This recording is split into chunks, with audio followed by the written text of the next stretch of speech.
Okay. Go ahead and call the Estacada Planning Commission meeting to order.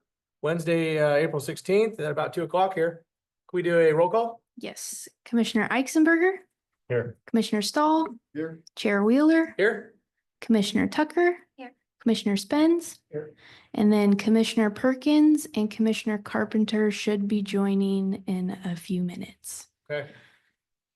Excellent, thank you. First item of business is we have the approval of the March 19th meeting minutes. Before we do that though, I should probably introduce our new members. John, right? John Eisenberger. Good to meet you. Glad to have you here. You want to give a quick rundown of your new appointment here? Well, I thank you all for letting me sit on this committee. I think you guys do a lot of important work and I really appreciate, what you've done, and I'd like to help going forward. Like I said in the thing, this town has a lot of growing to do, and whether we like it or not, it's happening. Yeah. So strategically managing it, I think, is the critical, thing to do here. How long you lived here? I bought my house up here in a little 1524 cottage in 2018. Okay. And yeah, so on and off. I didn't move into it right away. I still had my other house, so it kind of took me a year and a half, and the pandemic kind of slowed it. Oh, yeah. Excellent. Thanks. And then we have Aaron Spence. Yeah, thank you guys again for giving me this opportunity. This is fantastic. Okay, I said it the first day, we got two kids, 16-year-old and a 5-year-old, and I just want to try and be involved and give back as much as I can. Excellent. Yeah. Thanks, Aaron. Yeah. Well, let's go ahead, and the rest of us are familiar faces, so we don't need to have any introductions beyond that. But it's a new commission nonetheless. So moving on to item 3 is the approval of the March 19 meeting minutes.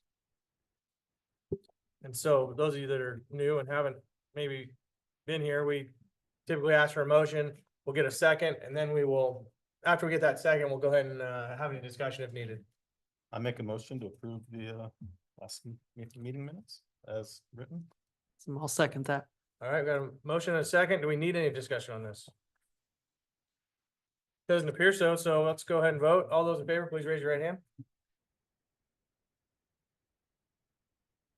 Sarah. Motion passed. The gang go. First time in a while. Yeah. All right, next up, we have our commission business. Have 3 items there. We got committee 101 and state ethics. Yeah, so First we'll on the item. play a short video for you all. And then if you have any questions, Elena's online to answer those. How short is short? 7 minutes. Can we play it 2-speed? Sure. Just kidding. Second. I watched it yesterday. Oh, jeez.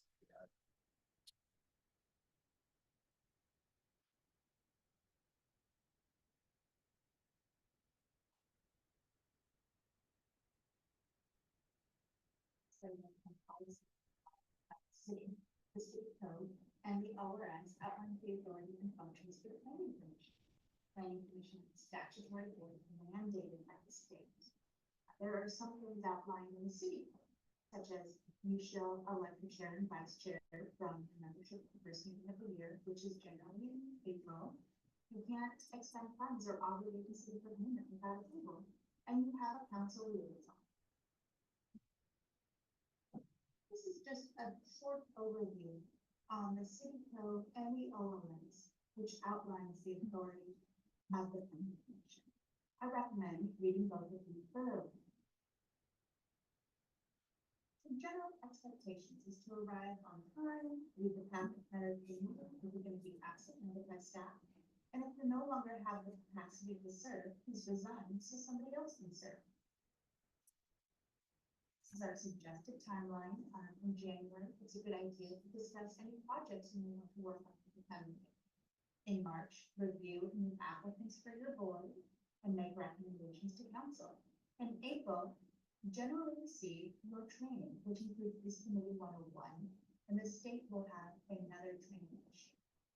In November, December, it's a great idea to do a year-end review. to look at what projects and programs you had last year, and if there's anything you want to move forward. The goals and responsibilities of the board include electing a chair and vice chair, and the chair presides over the meeting and is responsible for communicating with the city council and your staff. The chair works with the staff prior to the meetings to discuss the agenda. They work to keep the committee on track for any goals or projects you may have outside of land use hearings, and then they run the meetings and keep the meeting on agenda and manage interactions with the public. The vice chair takes on these duties when the chair is absent. Your committee staff support is the planning staff. You can contact them at planning@cityofestacada.org. They're responsible for managing interview equipment, creating and posting the meeting agenda and packet. They do extensive research for each agenda item to present to you with all the relevant information. Their job is to follow state laws and city code related to each agenda item. If there's any other specific research for projects that your commission would like to work on, that needs to be assigned to them by their superior, and direct program support is only available based on budget and capacity. And committees and commissions are advisory boards and considered public bodies under the boarding law. And as a result, you must comply with open meeting laws, which includes providing notice for all meetings being open to the public, including the virtual option, and minutes being created for each meeting. The quorum is a majority of members, and a meeting is defined anytime there's a quorum of members who deliberate on board issues. So this is true in social settings or via email. You need to be careful when you're discussing things with other committee members that you're not discussing anything that would be a potential board issue. If you don't have a quorum the first day of the meeting, that meeting will have to be rescheduled. You can't make a decision about it. And if there are work groups that want to carry out business, such as if you wanted to plan an outreach event, you cannot have a quorum in that work. All meetings, except for emergencies, should have at least 72 hours notice. Our meetings are broadcast via Zoom and recorded later for viewing. Be careful with electronic communication. As I said earlier, this could be considered a public meeting. Records, public writing in any form which is related to the business of the board is considered a public record. This includes emails, text messages, and social media posts, even if this is on your personal device or your personal email. Committee members and commissioners are considered public officials and must act in accordance with Oregon's ethics laws, which prevents you and your family and your business from gaining or preventing a financial loss. So you must declare any conflict of interest or ex parte contact. An ex parte contact is contact with an applicant outside of the meeting. So we have a little more discussion on planning commission specific requirements. Ex parte contact is if the applicant prior to the meeting spoke or emailed, received any communications from neighbors of the applicant, or communication from a source about the application that happened outside of the public hearing. You must declare any ex parte communications prior to the start of the public hearing and give the applicant a chance to respond. All members of the planning commission must remain unbiased. And you should consider what your biases are, and if you are unable to be unbiased, you must recuse yourself from the discussion and vote. So when we talk about conflict of interest, this is really talking about finances. A potential conflict is something that could be a financial benefit or prevent financial harm to yourself, your family, your business, or any family member's business. So for example, this is you own a property which is next to a public applicant. Your property is not for sale and you're not planning on developing it. That is a potential conflict. You need to announce this publicly before the discussion, but you can still participate in the discussion. An actual conflict is when the effect, the outcome of the public hearing will have some financial benefit or financial harm to you, yourself, your family business, or any family member's business. So that same property is for sale, and the applicant's approval need to announce it publicly before any discussion and abstain if any discussion is made or vote. Now remember, you are appointed to represent the public at large. So keep this in mind when you have discussions with fellow members and the public. Each member brings an important point of view, and many points of view produce good policy. You will have received the code of conduct. I would like to say this covers the things you should have. So before you sign the last page of the code of conduct and return it to your staff. You will also receive the Oregon Planning Commissioner handbook. Please review this and contact your staff person if you have any questions about this, and then sign and return that to your staff person. Thank you and welcome to the Planning Commission. All right, Commissioner, any questions on the video? Well done, Elena. On doing that. She's still on the call. Thank you. You're welcome. As far as the sign on the back page, do we have like a week to take that home and look at, or do you want it today? Yeah, you just return it before the next meeting. Everybody, And if you've already been on the commission and you've signed it before, you don't need to sign it again. okay. Yeah. Sounds good. Even better. Okay. Any questions, comments? Doesn't look like it. All right, let's keep moving on then. So our item B is appointed chair and vice chair for this commission for the next year. Chair Wheeler, I'd like to appoint or recommend Ben Wheeler to remain on as the chair of this committee, having 42 years of experience on this committee, also being knowledgeable about the industry itself. I think you're the perfect person to continue the leadership of this group. I'll second. We got a motion, we got a second. Thank you. Any other nominations for this position? Feels awkward nominating, being asking for other nominations, but now's the opportunity. Okay, all those in favor, raise your right hand. Are you willing and able? I am willing and able to do this for one more year. Thank you. Yeah. Maybe not willing and able. Let's do the vice chair. We'll take nominations for that as well.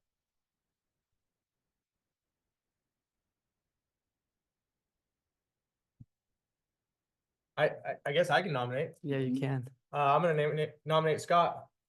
Do it for another year. I'll second that. All right, so we got a motion and we got a second.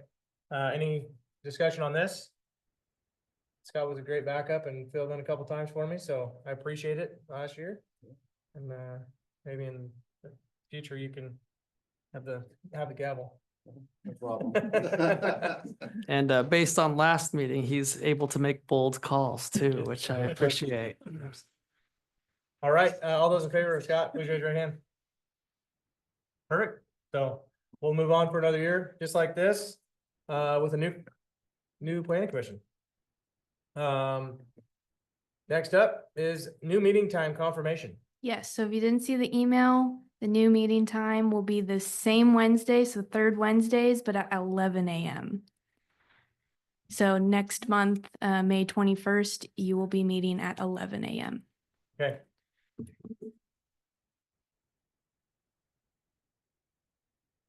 Do we have a meeting next month for sure? Yes. Okay. Scott, will you be available? Yes, Because I am unavailable that day. that's fine. I'll do it. Okay, perfect. I apologize for that. No worries. Planned trip. Okay, 11 o'clock. Got it. Thank you for that. Thanks, board, for allowing us to change that time around so everybody schedule works. Let's jump into the public hearings. We have land partition 2025-01-LP, the Lock Martin. I've seen a handful of these in the past few months. Different piece of property this time. Alan, I take it you have the staff report ready? I do. Hold on a sec. I'm gonna share the screen. Let's see. There we go.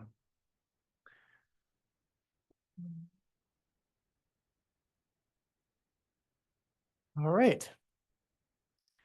So I will be presenting staff's report on the Lockmartin partition. This is the third partition since the Lockmartin subdivision was created last year, or maybe it's 2023. Okay, applicant is Eric Martin. I believe Eric is in attendance today. The property is at 1276 Northwest Park in the light industrial zone. Proposal is pretty simple. It's just a 2-lot partition of a just under 5-acre lot in the Lockmartin subdivision. And we received comments from the city engineer and fire marshal. All right, this is an aerial shot. It's from 2022, so the site is quite a bit more developed than it appears at this point. And so the lot in question is just south of Northwest Park. Public services have been provided to the boundary of that existing lot, which is just the tip of that flagstaff, the north. And the site is flat with a minimal slope. Yeah, and as mentioned, it's in the light industrial zone, surrounded by other light industrial properties. And both new lots would be adjacent to Southeast Farmstead, which is basically the urban growth boundary there, the red dashed line on the left. So it's near residential properties just to the west, but they are outside of city limits. And so some details about the proposal. It's a partition for future industrial development. The new lot sizes are, about 2.6 and 2.2 acres each. There are no minimum lot sizes in the industrial or in land industrial zone, so there's no standard to meet there. Those lot sizes are fine. Both lots would access Northwest Park Ave via a new private street down that Flagstaff. And there will be a hammerhead turnaround for the private street. And so here is a picture of the proposed partition. The red dashed line there is the proposed split. I think I zoomed in a little bit more so you can see the hammerhead there on the right. And that would be for fire apparatus turnaround.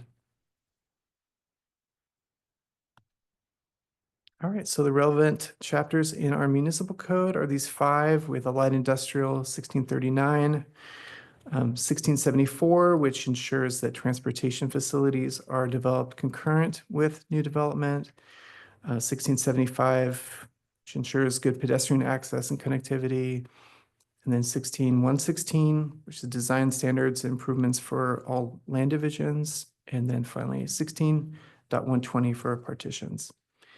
And as you can read in the staff report, all of these, this application can meet or it meets or can meet all relevant criteria. And so staff recommends approval of the application subject to some conditions. And we are recommending 11 conditions. I'll go through those kind of quickly. So these 4 are pretty standard. The first is just establishes that it's 2-lot partition similar to the preliminary plan is approved. Utilities must be provided underground before platting is approved. Neither of the parcels can be sold before the final plat approval. And there's a 2-year approval validity for platting. And then these 4 are they pertain to the street. So we'd like to require reciprocal access easement be recorded with the plat for the new private street, along with a street maintenance agreement. Fire is requesting that no parking happens on the new street, so that would involve no parking signs or painted curbs. A sidewalk and curb should be constructed along the west side of the new street. And the sidewalks and driveways would be installed prior to building permit approval. So those would not need to go in prior to final plat approval. It'll be prior to the building permit, the development of the individual lots. And just a few more. So we're asking that a crosswalk be installed at the intersection with Northwest Park. And then the hammerhead turnaround as shown in the plat or in the plan would be required, and also a fire hydrant at the southern part of the street. All right, and that pretty much concludes the staff report. Now we can hear public comments. The commission can ask questions and discuss, and then we'll be looking for a motion to approve with changes, or deny with findings. Any questions? Oh, Go ahead, no, you go ahead. I have a question, the one about the residential thing. It's a stupid question. It says all yards abutting a lot in a residential zone shall be a minimum of 20 feet. Mhm. Minimum of 20 feet from something or in length or what? It's not written very well, is it? No, Yeah. I mean, not for So me, what that but- means is that the setback is a minimum of 20 feet. Okay, So like the yard depth is 20 feet. from the building to the edge of Yeah, the- so from the property line until the building, if it's abutting a residential zone, which, here, I'll go back. Yeah, I know where it is. I just know put it's out not the- technically abutting a residential Right. zone, but there's 3 residential properties. I mean, Norm Knox's house is pretty close to that, and then there's another residence and then across the street. So I don't know if that matters Yeah, at all, but. It actually wouldn't, because it's zoned light industrial, even though those lots, you're talking about the lot to the south. That Yeah, makes yeah, yeah. sense. And It's- that's another residence and then residence here. right. There's no residence up there. Mhm, yeah. Yeah, so because the code only says that if it's a residential zone, yeah, that standard wouldn't apply. Okay, So they could I'd be build- curious whether they plan to be 20 feet from the end or not anyway. Okay. Not that it doesn't matter code wise. I'm just curious. Okay. That'll come later, I guess. I really don't know that because I don't know building layout yet, depending on who buys properties or how it's developed. But I do know that it will have to be addressed because we had to put the fence in, but being on this side and not affecting Farmstead was the major once the approval was first done. Yeah, I will also say that fire often requires a buffer zone behind buildings so that they can get around. So I would expect fire to require some kind of distance between. Once the property. building. Once the permit is- building permits come in, yeah. Question on access, Alan. Yeah. Reciprocal access easement is shown. And I assume the discrepancy in the lot sizes is because lot 10A owns that easement. Is that the intent? That would be right, yes. So the drive would be part of the top lot, and the maintenance agreement would be to ensure that the owner of the top lot was not totally responsible for the maintenance, that it would be shared between the two. Okay. Yeah. And then as far as, that is the only access, right? Because we had a big to-do about this when this happened.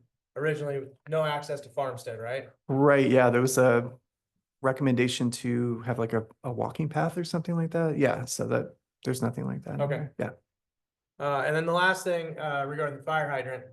Mhm, So we approved a subdivision in 2023. mhm. And now all of a sudden there's a mystery fire hydrant that's now required. The far corner of that property is no further than the public right of way than it ever was before. Yeah, that's a good point. So that was just the recommendation of fire. Okay. So I think the idea was that it was possible that more, I don't know, that a building would be placed further away than it potentially would have been had the lot stayed one Sure. lot. Okay, all right. yeah. Well, is there any other questions at this point in time? So what we will do is, I need to find my piece of paper. It's got a bunch of verbiage on it. When I There we may, go. I would like to comment on one of the, I'll open up the public Oh, hearing, then we'll perfect. officially get you on the record, all right? thank you. What we're gonna do is we're gonna close the planning commission meeting and open the public hearing. Since I have been skipping this, do any members of the commission wish to abstain or declare ex parte contact? Doesn't appear so. Okay. We've heard the staff report. An issue which may be basis for appeal to the city council must be raised prior to the close of the record at the final evidentiary hearing on the specific application.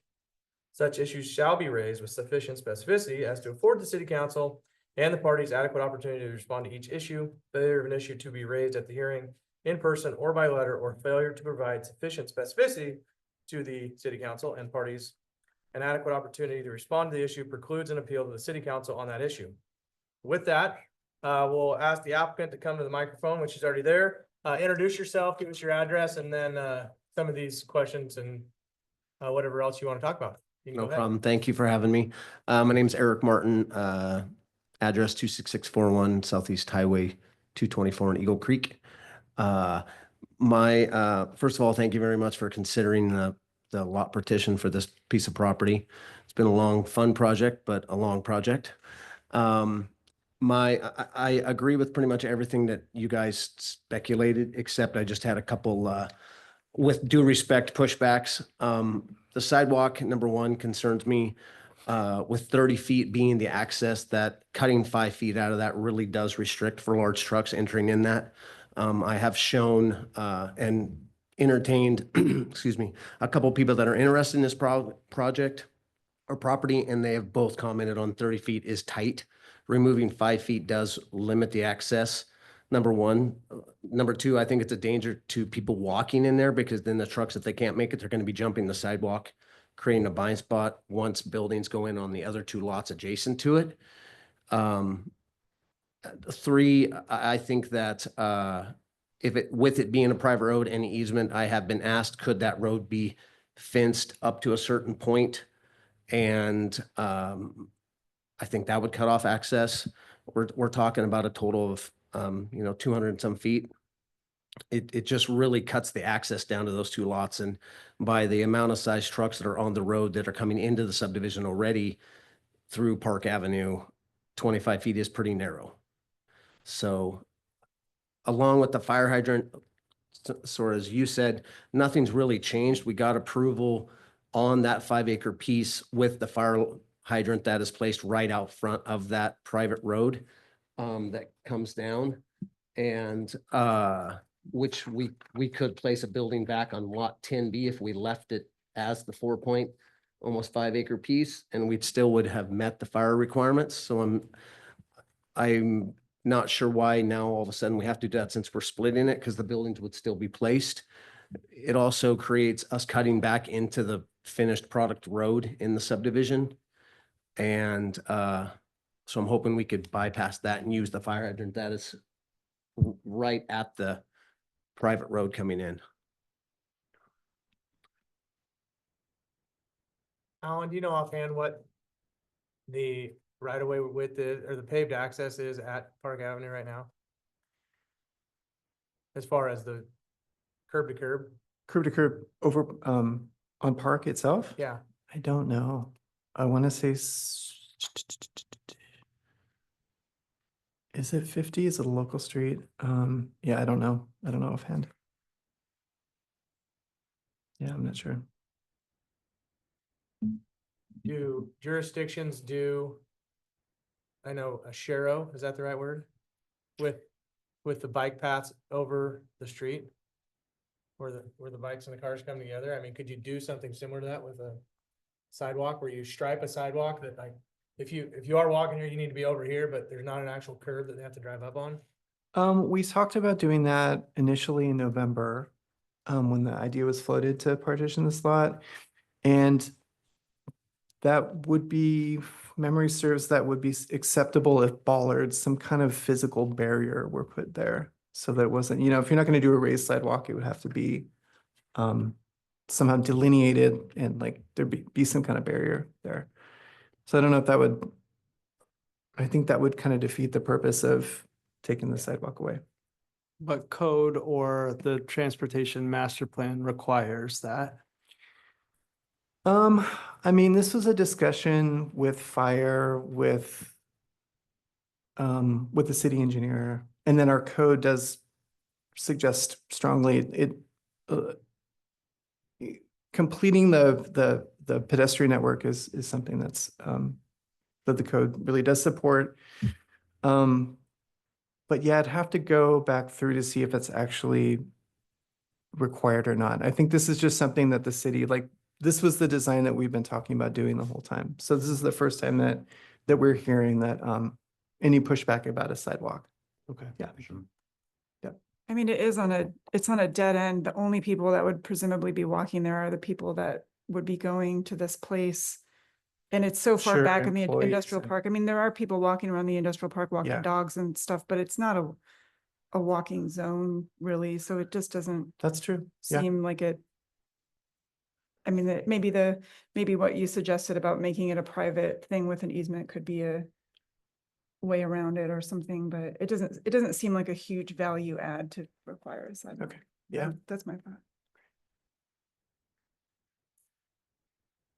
You had mentioned fencing portion of it and then maybe a gate. Did I hear that right? Yeah, and again, I don't really know because the companies that I've talked to, some have mentioned it, some have not, so I don't want to, I can't really decide for them. I want to be careful and restricting, well, now we only have 25 feet or, yes, it is going to be fenced or no, it's not going to be fenced because I'm making decisions for them that I can't really say. And I don't want to say that something, obviously not, oh yeah, no problem, but not no before that happens. Or even a sign that says private road. I mean, Yeah. something like that. Yeah, private road, no pedestrian access, something like that. Mhm. Guy, you got something else? I just want to say I agree with Tara, and I also say for commercial traffic, you want as much space as you can get in there to maneuver trucks and it is a industrial area, so that would be appropriate to me in an industrial area. Whatever we could work out so far as that would be good to look at. Yeah. I don't see this plan as being the best option. We need the industrial customers as well too, so. Yeah, for sure. Yeah. Any other questions for the applicant? All right, thanks, Eric. Thank you very much. It doesn't appear that we have anybody else in the audience. Evelyn, do we have anybody else that we don't recognize online? No, I believe those are the applicants for the next Okay, hearing. well, let's go ahead and we'll close the public hearing and enter back into the planning commission meeting. So at this point, we're reflecting on the staff report. We can approve with conditions, approve, change, add, or remove conditions. And then third option is deny. We need a motion. Chair Wheeler, I make a motion to approve, but change by deleting the fire hydrant and the sidewalk for approval. If I think I echoed the group's intention there. Second.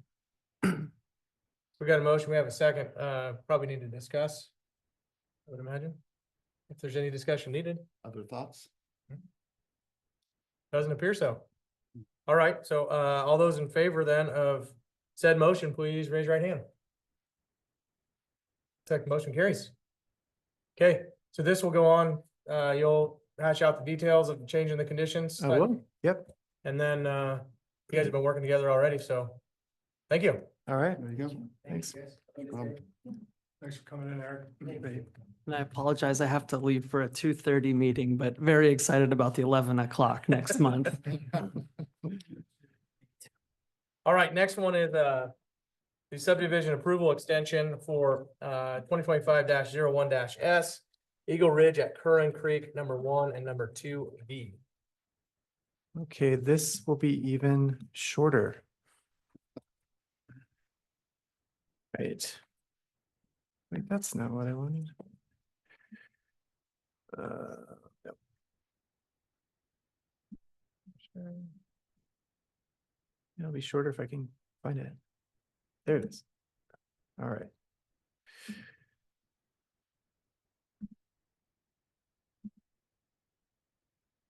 Okay, so this is the staff report on a request to extend the approval for the Eagle Ridge at Curran Creek subdivision phases 1 and 2B.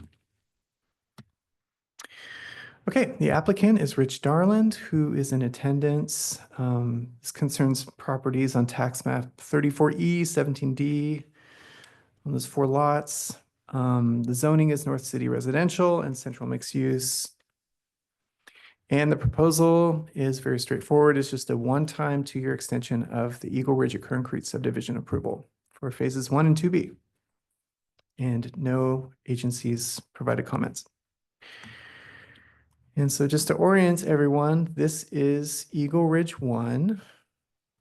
Let me see, does my cursor work? Yeah.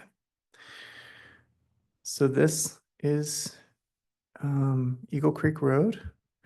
This is River Mill right here. Yeah, so it's basically, it's at the dead end of River Mill, and this aerial is from 2020.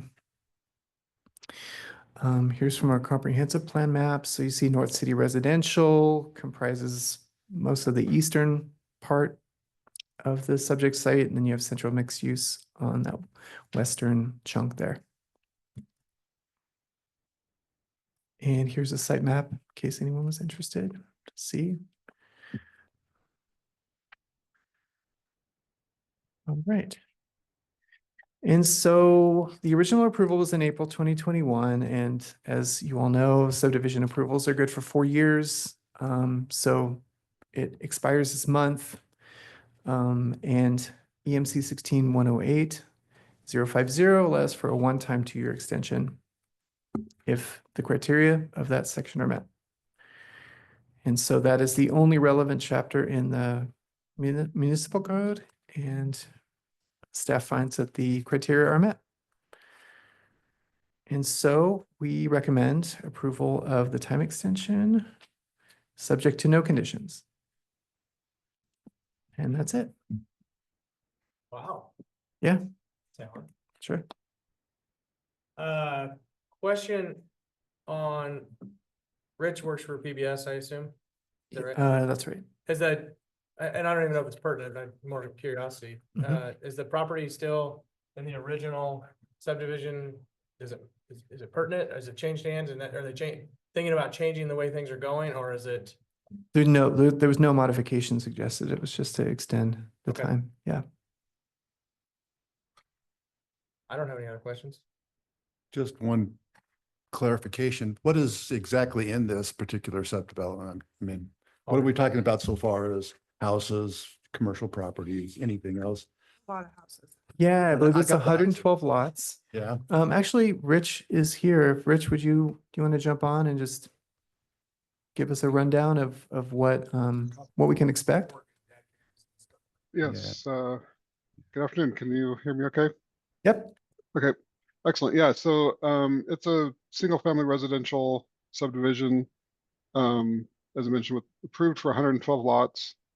And we have tentative approval on final engineering. So it's just looking for a suitable developer to continue moving forward with construction. The front area, I think in the CMU zoning is included in the development, but there's not a tentative plan for what would actually get built in that area at this point.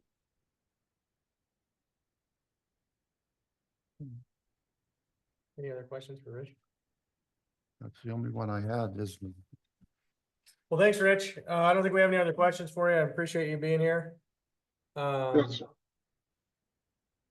And again, it doesn't appear that there's anybody else to speak in the public hearing. I didn't officially open it, but consider that we had the applicant speak. We'll consider the public hearing open. And now we'll close it. There we go. Kind of unofficially. Next thing is just to make a motion and second and vote. I move to approve as presented by staff. I'll second that. We have our motion, we have our second, a pretty straightforward one. We don't get these very often. So thanks, Alan. Yeah, If welcome. there's no further discussion, let's vote. All those in favor, please raise your right hand. Motion carried. Okay. In the event, now that this is passed and done, that 2 years comes and goes again, do they have to go through the whole subdivision process again? They would. Okay. Yep. They would, and then they would be subject to the current code, the code as it is now. So Scott asked before the meeting started whether or not with this extension, are they now subject to the code as it's written right now? And it's basically, it's just carried over the conditions from 2021. Yeah. But Okay. yeah, if it expired, then they'd have to go through the process again. They could still use 99% of it. They would just have to update anything that has changed Sure, environmentally. exactly. or Yep, If we change road designs. in that exactly. timeframe, Stuff it like would- that. Hmm. Okay. What about SDC charges? Are they locked in on the previous or do they float? Do they go up? Is it? STCs are levied at the time of building permits. So, yeah, I mean, in 2021, they were here and now in 2025, they're here. So like they have So- to the parks department, and stuff like that. Exactly, yeah, that yeah. will Be dealt with. Yeah, so they haven't had to pay those yet, but as soon as they get platted and start having to, yeah, as soon as they're developing the lots, then they would have to start paying that. Yeah. Okay. Any public comment? Still doesn't look like we have an audience. Any commissioner comments after, this April meeting? Doesn't look like it. Boy, this is too easy, guys. I know. Or gals. So we have a May meeting. Better discuss that. Looks like we have our, counselor, liaison raising his hand. I apologize for the interruption, but I just want to publicly tell, we addressed it at the council meeting, but I just want to reiterate at the planning commission, thank you to Tom and Richard for 30 years in your service going forward. Sure. This is not a reflection of any personal feelings. This is just the direction the community has decided to go. So thank you for your well thought out and long endeavor for the city. We do appreciate it. And welcome to the new members. My name is Jonathan. And if I can do anything for you guys, please reach out. Thank you. Thank you. Thank you, Jonathan. With that, let's go ahead and adjourn.